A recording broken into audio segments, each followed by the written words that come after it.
Welcome to creation of WordPress.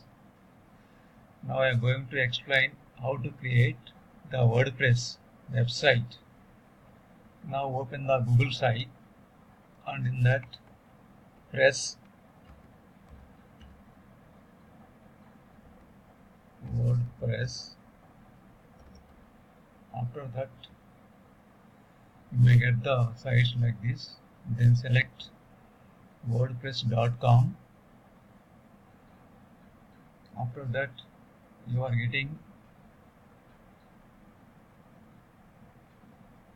like this.